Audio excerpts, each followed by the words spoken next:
인간이 무엇이기에 이토록 기억해 주십니까? 사람이 무엇이기에 이토록 돌봐 주십니까? 신들보다는 조금만 못하게 만드시고 영광과 존귀의 관을 씌워 주셨습니다.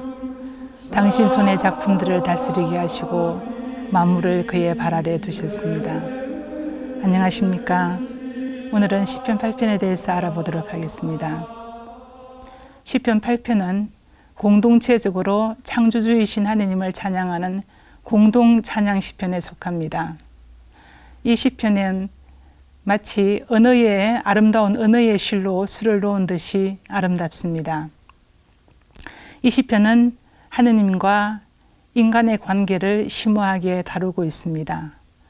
시인은 창조주이신 하느님의 존엄과 영광을 드러내는 피조물을 바라보다가 하느님 앞에 서 있는 인간의 오묘함을 깨닫게 됩니다. 보잘것없고 죽을 수밖에 없는 하찮은 인간을 하느님께서 기억하시고 돌봐주신다는 사실에 대해서 감탄하고 있습니다. 하느님께서는 인간에게 당신의 피조물을 다스리게 하시어 인간이 또한 당신께 대한 영광을 드러낼 수 있게 하십니다. 인간이 받는 영광과 존귀에 관한 인간이 능력이 있어서가 아니라 하느님께서 주시는 선물입니다. 인간은 하느님보다 조금 못하게 만들어진 존재이지만 만물을 다스리게 되었습니다. 시인은 우주를 바라보면서 감탄합니다. 우러러 당신의 하늘을 바라봅니다. 당신 손가락의 작품들을, 당신께서 굳건히 세우신 달과 별들을. 여기서 하늘과 땅, 달과 별들은 저절로 생겨난 것이 아닙니다. 하느님께서 당신 손으로 만드신 것이라고 합니다. 이것은 역사적인 사실이 아니지요. 우리의 신앙으로 받아들일 내용입니다. 그런데 창조의 초점은 하늘도 땅도 달도 별도 아닙니다. 창조 설화에서와 마찬가지로 시인은 하느님의 창조 사업의 중심을 사람에다 두고 있습니다. 만물 때문에 사람을 만드신 것이 아니라 사람 때문에 만물을 손수 지으셨다고 합니다. 이렇게 사람은 위대하고 신비롭고 아름다운 하느님의 창조에 초점이 되었다는 사실에 대해서 감탄하고 있습니다. 인간이 무엇이기에 이토록 기억해 주십니까? 사람이 무엇이기에 이토록 돌봐 주십니까? 여기에서 묘사되고 있는 인간은 신비 자체입니다. 그리고 하느님께서 이 신비를 가능하게 하심에 대해서 시인은 감탄을 하며 그리고 연약한 이 인간을 찾아오심에 대해서 놀라고 있습니다. 그리고 보잘것없는 인간에 대한 창조주 하느님의 은혜에 대해서 감탄합니다. 인간은 무엇입니까?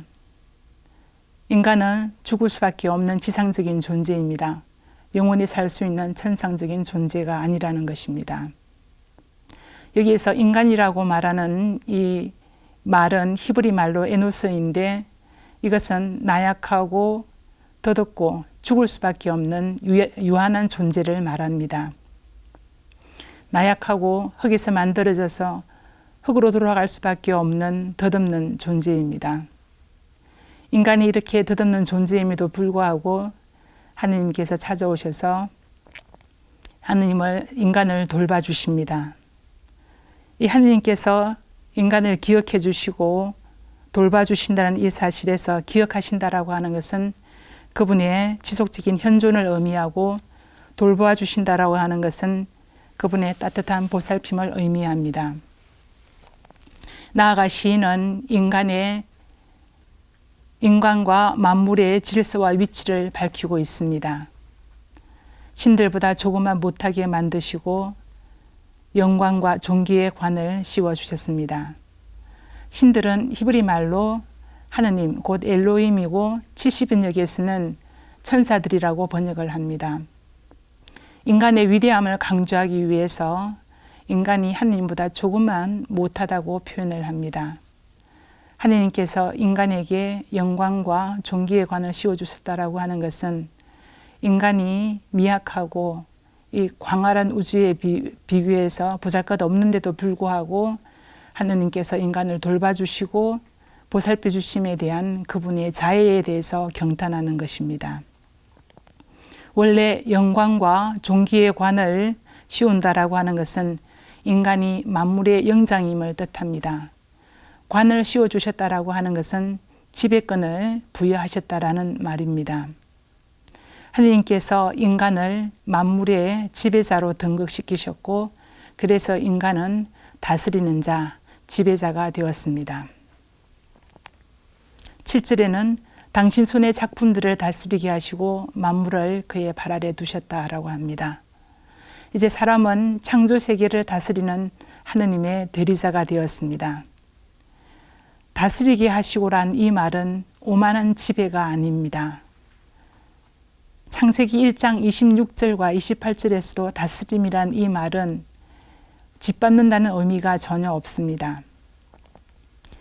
모든 생물을 다스리라 하는 이 하느님의 말씀은 하느님께서 인간에게 이 세상 안에서 당신이 만드신 모든 피조물들이 서로 조화와 질서를 이룰 수 있도록 돌볼 책임을 맡겼다라는 것입니다. 그렇기 때문에 이 다스림이라는 말은 착취보다는 오히려 사랑과 보살핌의 의미를 담고 있는 통치라고 하겠습니다. 시인은 이제 마지막 구절을 인간의 위대함에 대한 말로 끝내는 것이 아니라 처음에 2절로 돌아가서 하느님의 위대하심에 근거해서 하느님을 찬양하는 말로 마치고 있습니다. 말하자면 처음에 만물 위에 계신 하느님, 그리고 인간을 기억하시고 돌봐주시는 하느님, 그리고 인간에게 다스릴 권한을 주시는 하느님을 생각하다가 이제는 하느님의 위대하심에 근거해서 하느님을 찬양하는 말로 마치고 있습니다. 결국 하느님을 찬양하는 것이 이 시편의 목적입니다.